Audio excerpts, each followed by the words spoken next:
Good morning and welcome to my garden. My name is Carine and I garden in Brooklyn, New York. We are in Zone 7B. It's a wonderfully glorious Sunday morning, a little breezy, but I happen to like the nice little cool breeze. Yesterday, we got up into the higher 70s, and back here in my garden, higher 70s feels like, in the 80s. So I wasn't quite ready for, that summer weather, but I absolutely adore this spring breeze. This is one of my favorite things to do in the morning, sit out in my backyard and enjoy a cup of coffee. I have a relatively small garden, and I'm going to show you around. I start with my terrace garden. In a small garden, there's no unused space. So my terrace garden comes when I come out into the backyard. This is the first area that I see, and I absolutely love standing in my door, especially if it's a little too hot or a little too cold, and just looking out into the garden. So in this area, I have primarily containers. Let me turn around and show you what I'm looking at. I have two groups of containers, one on this side and one on this side. It's probably better if I get up. So coming out from my door, this is the first view that I see, and I absolutely love it. So I have 4 different containers flanking each side. I do plan on putting more containers over here, and this container here, I actually have a rose that's going to be coming soon, and I am absolutely excited about it. So that's for another time. So I come through here in these darling containers. Now I have come to topiaries, and so this is a arborvitae, what is it? I forgot the name, but it's one of those, small rounder ones. I actually got it from a local, can't even say farmer, like it was just a store, and it had like a whole bunch of plants in front, but I absolutely loved it, and I limbed it up into a small little tree, and I adore this one. This little beauty right here is a narcissus, and I love it.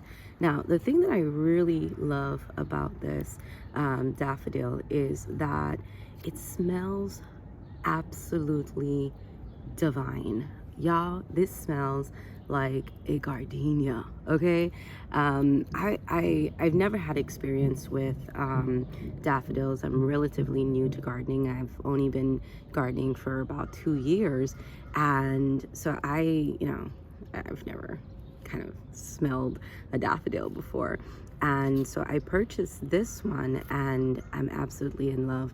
I've been smelling other daffodils and they don't smell like this. So this is a keeper. I'm gonna, when it's finished blooming, I'm gonna plant it out into my landscape.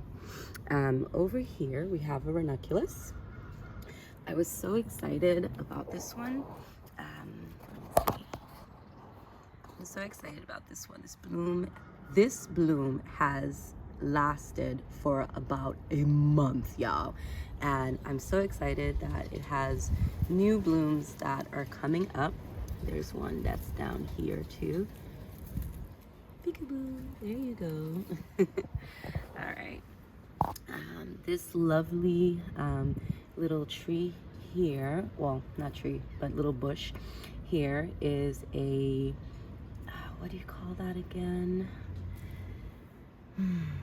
Lilac.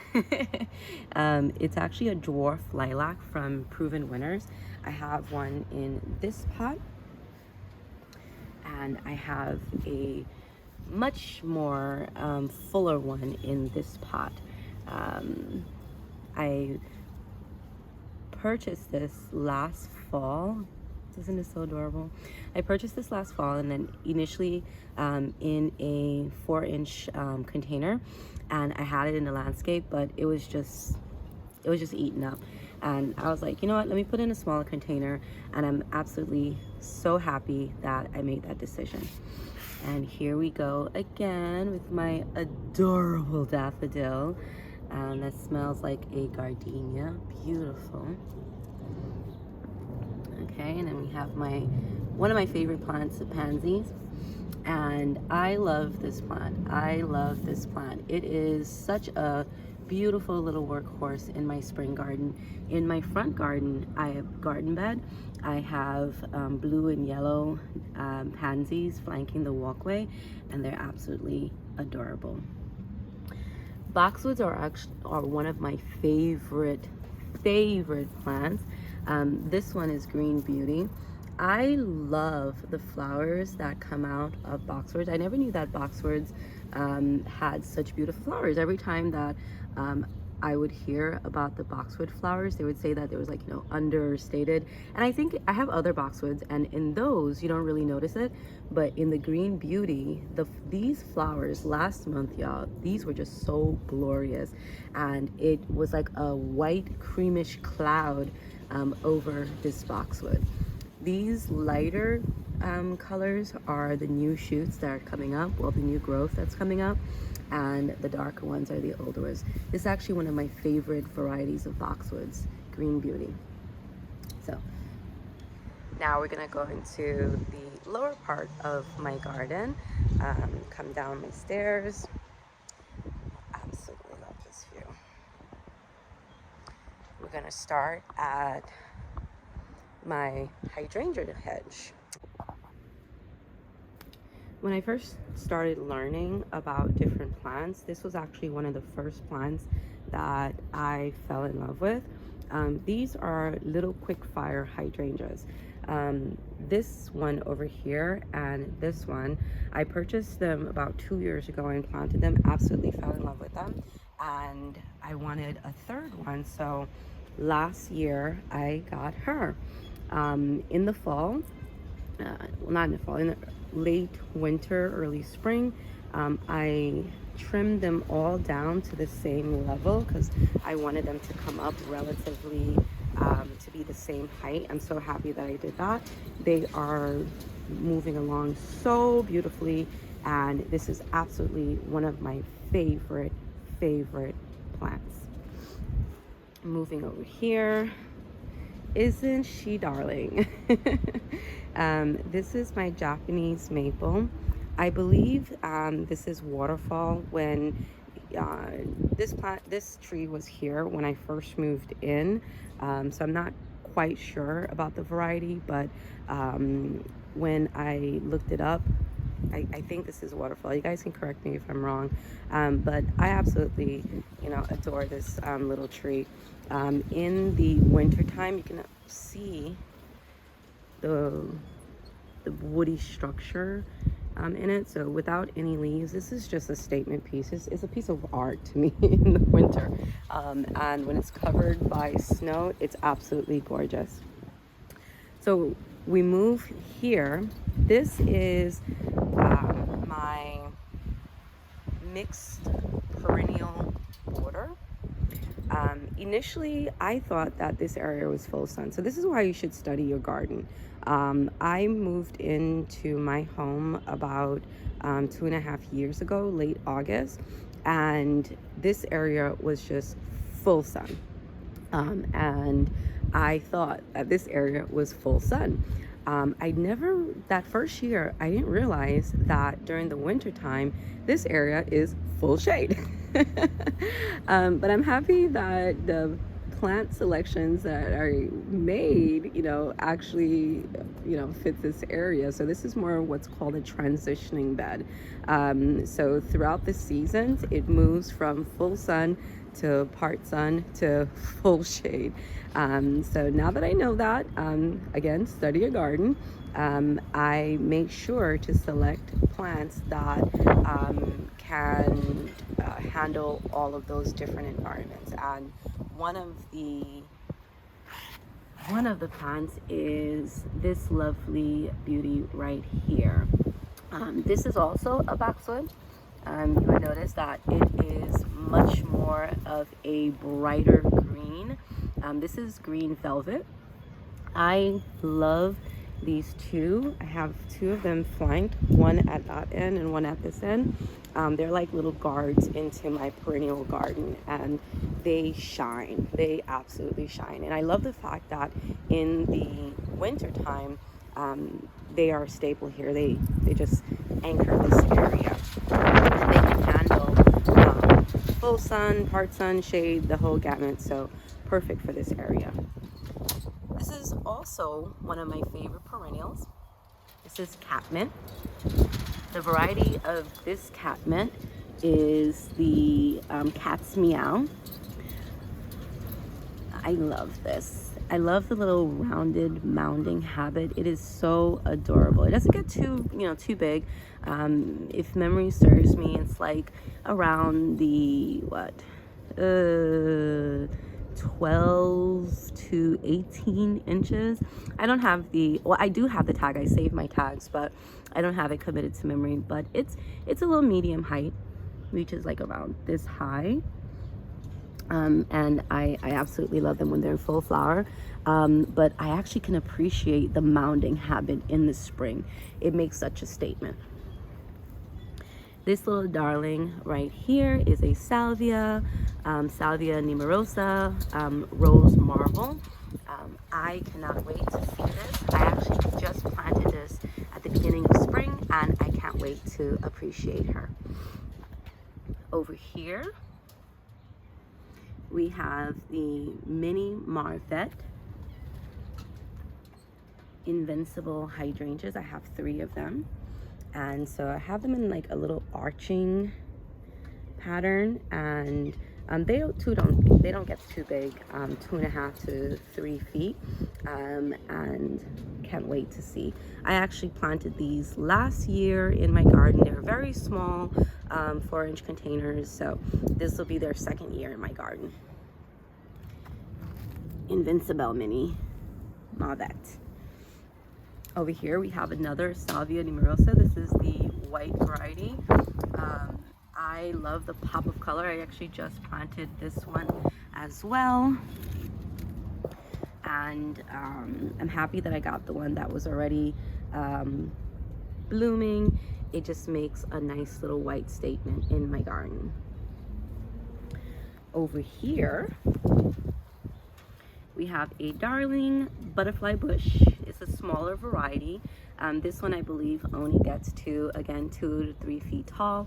In this area, I don't really want towering shrubs.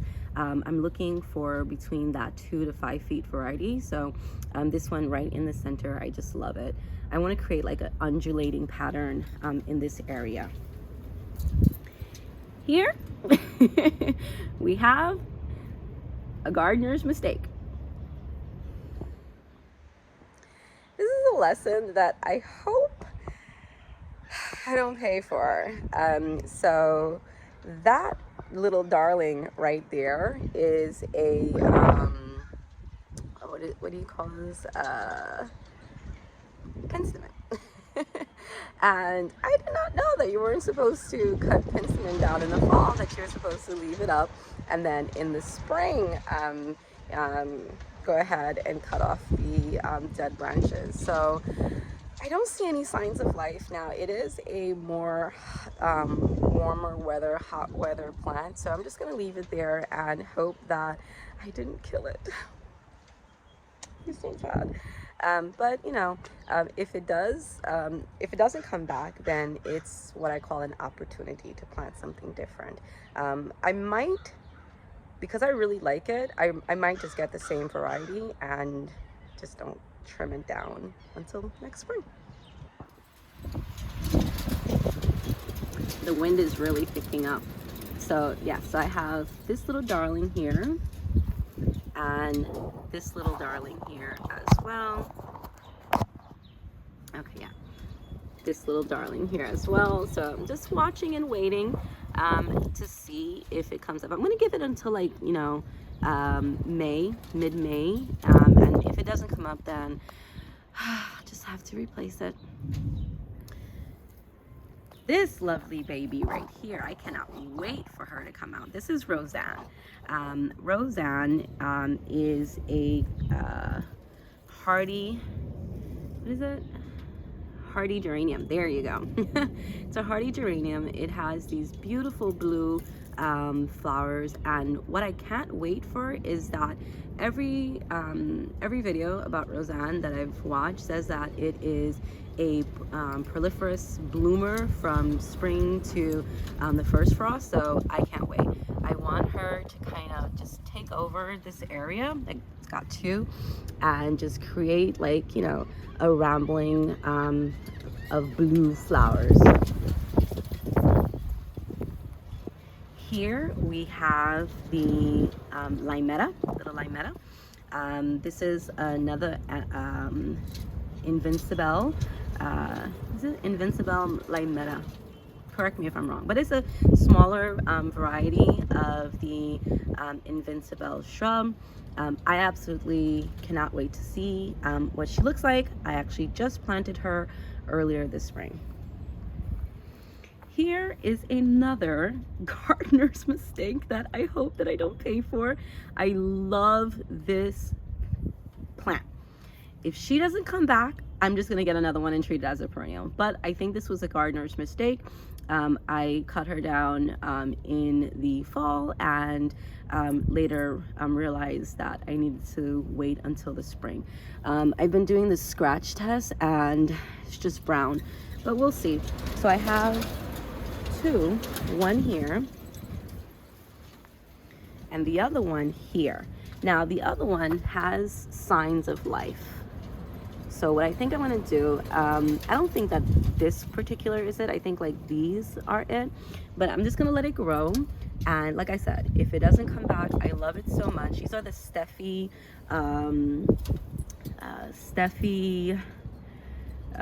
what do you call those? Steffi Gara. There you go. And around this, let me just watch my step. Around this bird bath, it just makes such a statement. I just love it. Here we have another boxwood. I absolutely love boxwood. This right here is the winter gem, and I love what she's doing for me back here. She's just kind of anchoring. I gotta be very careful where I'm stepping. She anchors the area behind the bird bath. Absolutely adore it. And little birds come and partake in their little seeds. Now I've been watching this area. I have quite a very thick layer of mulch, and I do have landscaping fabric. We'll talk about that in another time, but I do have like landscaping fabric here. And so I've just been watching just to see if this area just becomes a patch of weeds because of the seeds, but so far so good.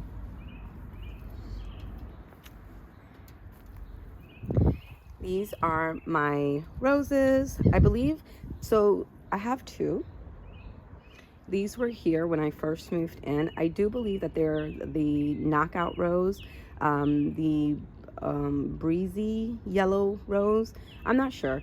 I was at Lowe's about 2 years ago, and I saw I think it's also breezy rose, and it looks just like mine. I'm like, oh my god, I think that's my rose.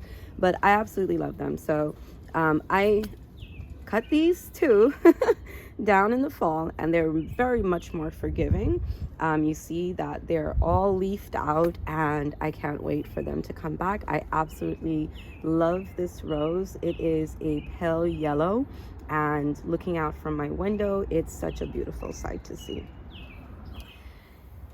Hello darlings, hello darlings. This is my peony coming up. I planted this peony last fall.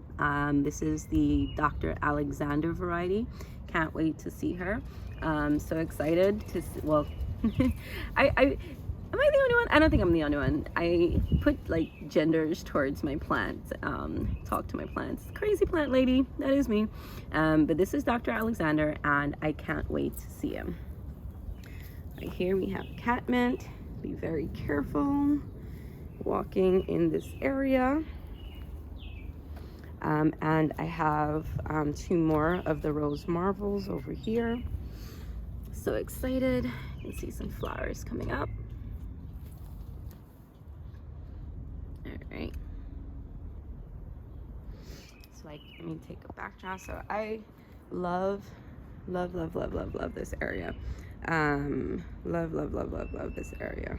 And I can't wait for the peony to grow into the birdcage trellis. And I love spring, y'all. I love spring. I love plants. Love them all. All right. So these are my soldiers. These were here when I first moved in. I placed some string of lights behind them. They're solar lights and I love them. Just be careful.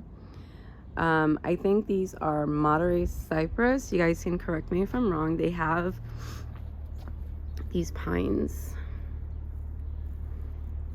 I'm not sure what variety that they are. They were here when I first moved in.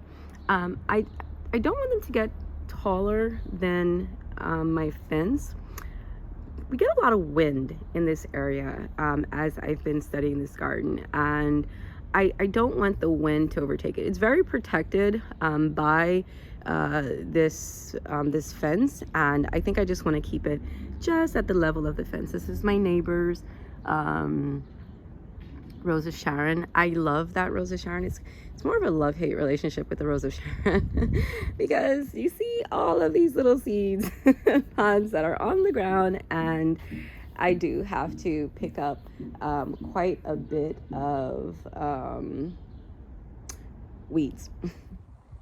Yeah, so I have to pick up quite a bit of weeds and try not to capture my neighbor's yard. Yeah, that's good. Gardening is not for the faint of heart, so you have to keep it up with these weeds. Either from seeds that are brought in from birds or just helicopters all over the place, but that's a small price to pay for me.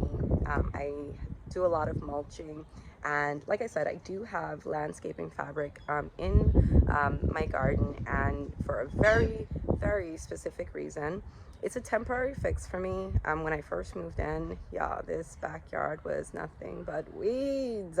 Yes, we did have some trees and shrubs that were well established and beautiful. However, I think the previous owner, this was a rental property for her, and the tenants in the apartment, I guess when it's not your own, you don't take care of it, you know, as your own. And this area was just like weed central, y'all. The first year, I hired a landscaping company, and they just took out, you know, all the weeds, mulched the area. It looked beautiful for like a week, and here comes the weeds. And I just wasn't enjoying coming back here because it was just every day pulling weeds. So I was looking for different options, the cardboard and, you know, different, yeah, the landscaping fabric worked for me. So what I'm doing is in part what's called solarization. So I have the landscape fabric down. I have, you know, not a thick layer of mulch, because with the landscape fabric you don't need that thick layering of mulch as much. And so I'm suppressing the weeds that were overgrown in this area, and it has done a fabulous job. Yes, there are, you know, newer weeds that are coming up, but nothing compared to what I was dealing with that first year. And, you know, I'll give it about maybe 2-3 years. We'll see, you know, what life holds. I may take it up. In that mixed perennial border, as I put new plants, you know, I do take out some of the landscaping fabric around the root ball area. So yeah, time will tell what I do in this area. We'll see. But the landscaping fabric definitely worked for me with helping to suppress some of those weeds that were already there. Yes, I am still pulling out weeds, but again, nothing compared to that first year. So moving over here, this is the beginnings of my woodland area into my shade area. I adore this area. I adore this area. So for this area, this actually just came together of its own. So this blue star juniper was already here. They had grown into each other, and what I did was just kind of separated them and then took out some of the dead. She's a great performer, and I love the color that that it adds to the garden. This is the dark horse Weigela. Such a beautiful, I love this dark, see that? I love this. It's a spring bloomer. The blooms grow on old wood, so even though I still have these branches, I'm going to leave them until it fully blooms. You see, some of the branches are coming out. I don't want to be too much of a zealous and cut off branches thinking that they're dead and they just haven't woken up yet. So I'm going to be very patient with this Weigela. Isn't she lovely? This is my snowball viburnum. She's dramatic, y'all. So I don't know if she's dramatic or I just have her in a full sun situation. Yesterday, like I said, we had gotten up into that 70s, high 70s range, and she just wilted, y'all. She just wilted. I gave her some water, but now this morning it's much cooler, and I love this plant. So one of the things that I love about it, you see the leaves. I love this in the leaves. I love this in the leaves. I actually got this just as much for the blooms as the leaves. And in the fall, y'all, this baby turns a red, okay? When I tell you a red, it's beautiful. So as much as of a drama queen that she is, I'll definitely take care of her. She's adorable. This is one of my favorite additions to my garden. She is a gardenia. This is a proven winners variety that's hardy in zone 7. I think down to zone 6, but so we're 7B, but let me see, just constantly waiting. So yes, this is a gardenia that's hardy to my zone. I love gardenias. This one had a bloom already, which is, I think, because it was in a before it came out here, it was in a greenhouse, so that little bloom, she's gone. I think she was just a little too early. I forgot the name of this variety, but it's a proven winners variety, and I am so happy to have her. I love gardenias. I had August Beauty that I had to give up. She wasn't hardy to my zone, and I had her in the wrong area. I had her in the front of my house, which is a north-facing exposure, and she just couldn't take it. She just couldn't take it, y'all. So I am so happy for this variety. In a later video, I'll do better with knowing the exact name, but it's a hardy gardenia that is good for zone 7B. This is an ajuga. I love this, and I love this is my intention. So I have my rock over here. I want her to just take over this area. Isn't this bloom so beautiful? This is bluish purple.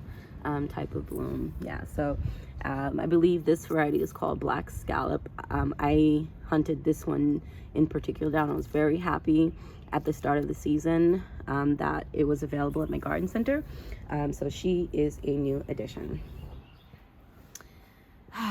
Another lovely little little specimen in our garden. This is the Japanese bloodgood. There you go. Lost my words there for a few minutes. So viburnums can handle, from what I read and from countless YouTube videos, so viburnums can handle some full sun, but they prefer shade. So my intention is, as this Japanese maple grows up, it'll give some shade. This gets to 15 to 20 feet in height. I will limb her up and thin out the landscape so that some light comes in. But there is light at the end of the tunnel for you, my love. You will get your shade.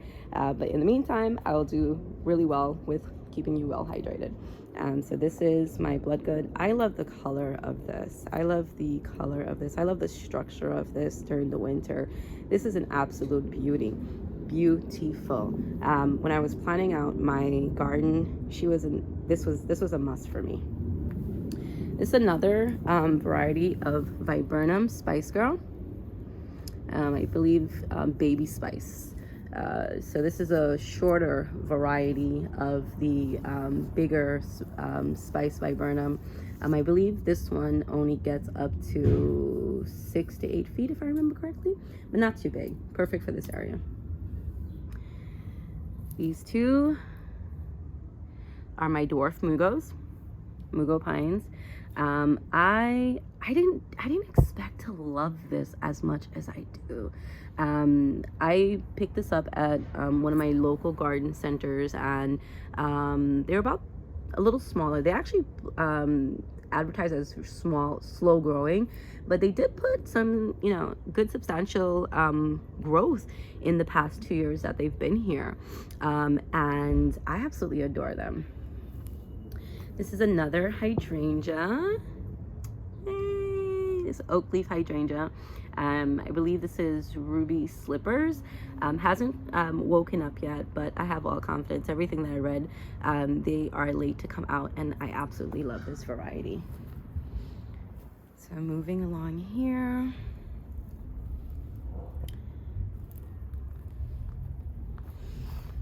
This is Ivory Prince. Isn't he lovely? Isn't he lovely? I do have 2 others on my front porch later in the spring. As the weather gets a little too warm for them in the porch, I will bring them over here. It's a covered porch, so by no means are they in full sun at all, but once they finish blooming, I will bring the rest of them back here and add to this addition. Let's move here.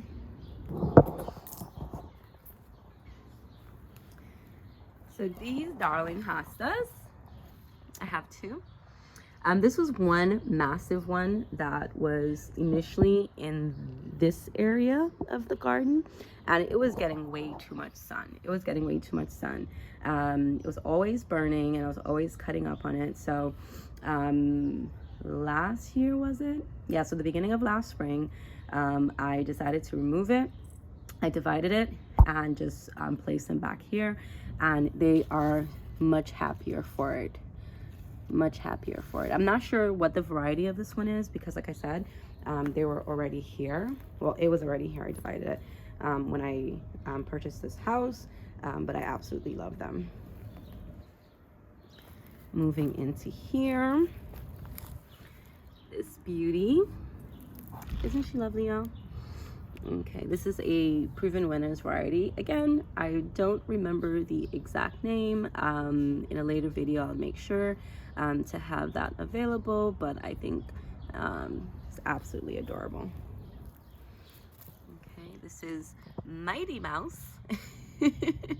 Mighty Mouse hosta over there. So this is my little woodland garden area that I am cultivating, and I cannot wait. So I'll bring those two other hellebores over here. And for a small garden, so one of the things in having a small garden is being very specific about the choice of plants that I bring here. I don't have a lot of real estate, so I'm very intentional about the plants that I do get.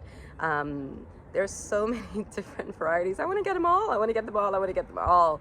But I'm very intentional about the space. I'm very intentional about the different rooms that I have, and want to make sure that I get the right plant for the right area that is right for me.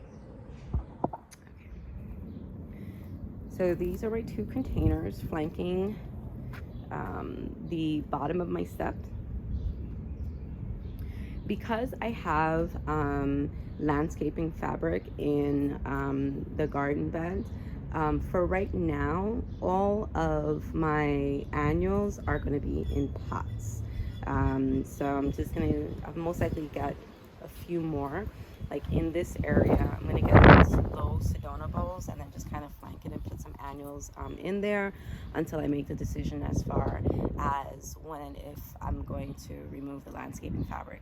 You can see here in this area, these were all weeds, y'all.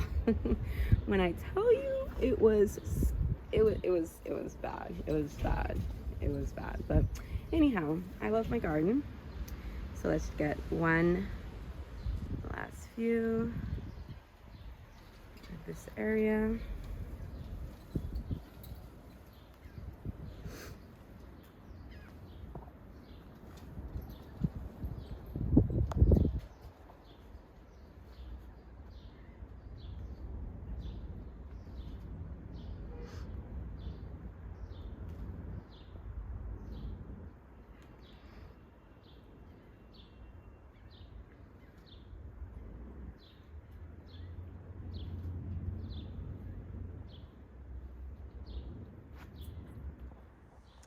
So that concludes my first garden walk. I hope you guys enjoyed it just as much as I enjoyed sharing my garden with you. Gardening has been so therapeutic, so calming. I encourage everyone, to get out and garden, even if it's, container gardening on a balcony or on your windowsill, or if you have a bigger gardening or a garden that is small like mine's, go out and enjoy your garden. So hope you have a wonderful Easter Sunday, and hope to see you again in my garden.